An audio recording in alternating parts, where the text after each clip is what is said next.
কোনো আলেমের পদস্খলন ঘটবে, সেক্ষেত্রে আমরা আলেমরা যদি এই পদস্খলন নিয়ে কথা না বলি, সমাজের দায়ভার থেকে কিন্তু আপনি মুক্ত থাকতে পারবেন না।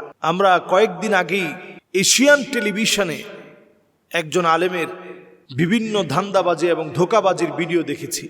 আপনাকে জিনরা খেয়ে দেবে, কিছু করতে পারবে না, বিয়ে করলে বউ থাকবো না, কারণ আপনার শরীরে জিন ভর করবে, আয় বরকত হবে না কোনো সময়।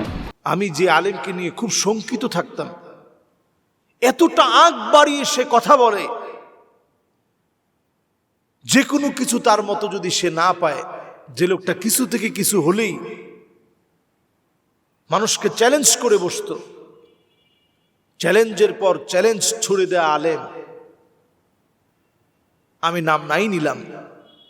কারণ আমি কারো ব্যাপারে যখন মানুষকে সতর্ক করার জন্য কথা বলি, সেই কথাগুলো এমনভাবে মায়া নিয়ে বলা উচিত যে অন্তত যেন তার সঙ্গে কখনো বসার মতো ব্যবস্থা থাকে, তার সঙ্গে বসলে যেন একসঙ্গে বসে কথা বলতে পারি যে ভাই, আপনার ব্যাপারে আমি যে কথাগুলো বলছি অথবা যে কথাগুলো বলেছিলাম, সেই কথাগুলো জাতিকে সতর্ক করার জন্য। আমাদের দেশে মানুষ আলেমদেরকে খুব মহাব্বত করে, কিন্তু আমরা আলেম চিনতে যুগে যুগে অনেক সময় ভুল করি। আপনি যার কথা শুনবেন, যার কাছে যাবেন, ফানজুরু আম্মান তাখুযুনা দীনাকুম, তার চুলের গোড়া থেকে শুরু করে পায়ের তালু পর্যন্ত আপনি আগে লক্ষ্য করেন সে লোকটা কেমন। লক্ষ্য করে তারপরে আপনি ওই লোকটার পিছনে, ওই আলেমের পিছনে, অথবা তার কথাগুলো আপনি শুনলে মানার মতো কিনা আপনি আগে নির্বাচন করেন, তার ভিতরে সুন্নাহর আমল আছে কিনা। আমি এমন এক আলেমের কথা বলছি, যিনি নিজে রুকিয়ার নাম করে জিন সারাবে বলে মানুষের কাছে বাজেট করে 10,000 টাকা। এটা অনেক কষ্টসাধ্য, সময়সাধ্য ব্যাপার, যেহেতু সময় নিয়ে এই কাজটা করতে হয়। একজন মানুষকে ঝাড়ফুঁকের মধ্য দিয়ে সময় নিয়ে কাজটা করতে হয়। তো তিনি সাংবাদিকদের একটা ট্যাবে পড়ে গেছেন এইভাবে, সাংবাদিক একজন লোককে পাঠিয়ে দিয়েছে যার সাথে জিনের কোনো সংযোগ সম্পর্ক নেই। তো যাওয়ার পরেই উনি ওনার পর্সা সাজিয়ে বসছেন, এবং পর্সা সাজিয়ে বসেই তিনি সব বলতেছে যে হ্যাঁ, আপনার সাথে খুব বড়টা আসর করছে, আপনার 10,000 টাকা দিতে হবে। এরপরে উনি তেলাওয়াত শুরু করছেন। তো তিলাওয়াতুল কোরআন এটা শিফা নিঃসন্দেহে। সাহাবায়ে কেরামের এমন হয়েছে যে সূরা ফাতিহা পড়ে একবার ফু দিছেন, সাপে কাটা ব্যক্তি শোয়া থেকে বসে পড়ছে, সুবহানাল্লাহ বিহামদিহি। আরেকবার যখন ফু দিলেন, সাপে কাটা ব্যক্তি বসা থেকে এবার দাঁড়িয়ে গিয়েছে। আরেকবার যখন ফু দিয়েছেন, সাপে কাটা ব্যক্তি এবার হাঁটা শুরু করে দিয়েছে, সুবহানাল্লাহ বিহামদিহি। 100 ছাগল তিনি এই বিষয়ে 100 ছাগল তিনি তাদের কাছ থেকে সেই সময় নিয়ে আসছেন। এই যে আমি কষ্টটা করব, 100 ছাগল দিতে হবে। নবীজি সাল্লাল্লাহু আলাইহি সাল্লামের কাছে পেশ করছেন। নবীজিও এই বিষয়ে কোনো কিছু নিষেধ করেন নাই। তার মানে বোঝা যায়, যদি আপনি এরকম রুকিয়া করে, আপনি যদি সূরা ফাতিহা অন্যান্য তেলাওয়াত করে যদি আপনি কাউকে ফু দিয়ে থাকেন, এটার কারণে যদি কেউ সুস্থ হয়, আপনাকে যদি কিছু দেয়, এই ইনকামকে আপনি হারাম বলতে পারবেন না। আবু সাঈদ খুদরি রাদিয়াল্লাহু তাআলা আনহু সহ অসংখ্য সাহাবায়ে কেরাম রিদওয়ানুল্লাহি আলাইহিম আজমাইন, ওনাদের থেকে বর্ণিত এই হাদিসগুলো আমাদের চোখে পড়বে। এই হাদিসগুলো আমাদেরকে বলে দিবে যে আপনি এই জাতীয় কাজ করে হালাল উপায়ে আপনি ইনকাম করতে পারবেন, কোনো অসুবিধা নেই। কিন্তু সমস্যাটা কোন জায়গায়? সমস্যাটা হচ্ছে ঠিক ওই জায়গাতে আপনি যখন মানুষের সঙ্গে বন্ডামি করবেন, আপনি যখন মানুষের সঙ্গে প্রতারণা করবেন, আপনি যখন কোনো নারীকে নিয়ে পর লিপ্সায়, যখন আপনি নারী লিপ্সায় যখন পড়ে যাবেন, হারামভাবে যখন যৌন চাহিদা চরিতার্থ করতে যাবেন, এক্ষেত্রে আপনার লিবাসের কারণে আলেমদের অসম্মান হবে। এটা অন্তত আমরা আলেম হিসাবে এই জাতীয় কর্মকাণ্ডকে সমর্থন করতে পারি না। যারাই নারীদেরকে ঝেড়ে থাকেন, রুকিয়া করেন, আপনি একেবারে হিজাব মেনটেন করে কিন্তু এই কাজ করতে হবে, না হলে আপনি হারামের ভিতরে পড়ে যাবেন, হারামের ভিতরে পড়ে যাবেন।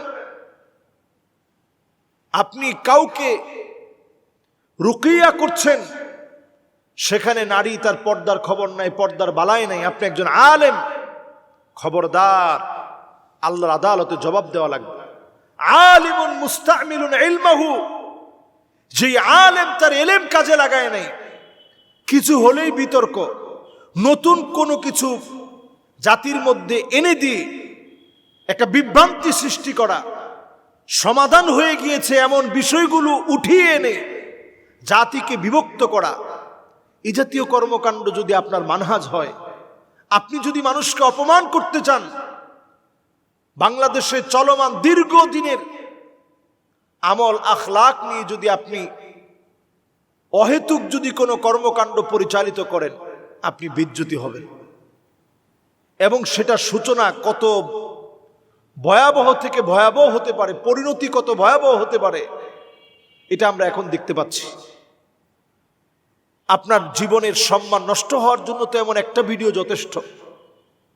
আপনি গাড়ি কি দিয়ে কিনলেন, গাড়ির মধ্যে কি জাতীয় স্টিকার ব্যবহার করেন, প্রশ্ন করার পরে আমতা আমতা ভাব, আপনার ড্রাইভারকে প্রশ্ন করলে একরকমের উত্তর, এই সব বিষয়গুলো আলেমদের জন্য আরো বেশি আমাদেরকে আল্লাহ রাব্বুল আলামিন সজাগ করে দিচ্ছেন যে তোমরা আলেম। আলেম তো সে, ইন্নামা ইয়াখশাল্লাহ মিন ইবাদিহিল উলামা, আলেমরা সবচেয়ে বেশি আল্লাহ রাব্বুল আলামিনকে ভয় করে। আলেমদের সবচেয়ে বেশি চোখ থেকে অশ্রু গড়িয়ে পড়ে। নবীজি সাল্লাল্লাহু আলাইহি সাল্লাম বলছেন, লাইসা মিন্না মান লাম ইয়ারিফ লিআলিমিনা হাক্কাহু, ওই লোকটা আলেমী, ওই লোকটা আমার উম্মতি হতে পারে নাই যে আমার আলেমের হক জানে না। ওই লোকটা উম্মত হতে পারে নাই যে আমার আলেমের হক জানে না। এই হাদিসের খুব সুন্দর একটা ব্যাখ্যা করেছেন আব্দুল্লাহ বিন মুবারক আলাইহির রাহমাহ। তিনি বলছেন, একজন আলেমের দাম এত বেশি কেন? ইন্না আবাআকুম ইয়াহফাযুনাকুম মিন নারিদ দুনিয়া, দুনিয়ার জীবনে যদি আগুন লেগে যায়, ঘরের ভিতরে আগুন লাগছে, বাড়িতে আগুন লাগছে, আপনি দেখবেন আগুন আগুন বলে সবাই বাঁচার জন্য পাগল পাড়া হয়ে গেলেও আপনার মা বাপ আগে চিন্তা করে যে আমি আমার সন্তানকে একটু বাঁচাই। নিজের শরীরে আগুন লেগে গেছে, তারপরেও সন্তানকে বাঁচানোর আপ্রাণ চেষ্টা করে। ওয়া ইন্নাল উলামা ইয়াহফাযুনাকুম মিন নারিল আখিরা, চক্ষু বন্ধ হওয়ার পরে আখিরাতের জীবনের আগুন, সে আগুন থেকে বাঁচানোর জন্য আলেম ওলামা আপ্রাণ চেষ্টা করে। এই যে আমাদের আলোচনা, আমাদের কথাগুলো যা আমরা বলি, সব মানুষকে আগুন থেকে বাঁচানোর জন্য বলি। প্রিয় ভাইয়েরা, আপনারা ভুল বুঝবেন না। আজকের এখান থেকে আপনাদেরকে সজাগ করি, আলেম চিনতে ভুল করবেন না। ভণ্ড কোনো লোককে আপনারা আলেম মনে করবেন না। অতিরিক্ত কথা বলে যারা, আলেমদের ঐক্য নিয়ে যারা ঐক্যের ফাটল ধরায়, তাদেরকে আপনারা আলেম মনে করবেন না। বাজারে একটা জিনিস কিনতে গেলে কোনটা আসল আম কোনটা নকল আম চিনে চিনে কিনেন। লিচুর মধ্যে ফরমালিন আছে কিনা দেখে দেখে নেন, মাছটার মধ্যে ফরমালিন দিয়েছে কিনা দেখে দেখে নেন। প্রত্যেকটা ফল হাতে নিয়ে এইভাবে দেখে দেখে বেছে বেছে নেন। কিন্তু যখনই আপনি আলেমের কাছে আসেন, তখন দোষটা আপনি আর নিজের কাঁধে না রেখে আপনি বলেন যে হুজুরও যদি এমন হয় আমরা যাব কার কাছে? আপনি এখানে আসার পর একটু বেছে বেছে আসেন, কার কাছে আপনি যাচ্ছেন, কার কাছ থেকে আপনি দিনের কথাগুলো শুনছেন। এজন্য দিনের কথাগুলো শোনার ক্ষেত্রে আমরা সজাগ হই, সতর্ক হই, আলেম নির্বাচনে আমরা সতর্ক হই। আসসালামু আলাইকুম ওয়া রাহমাতুল্লাহি ওয়া বারাকাতুহু।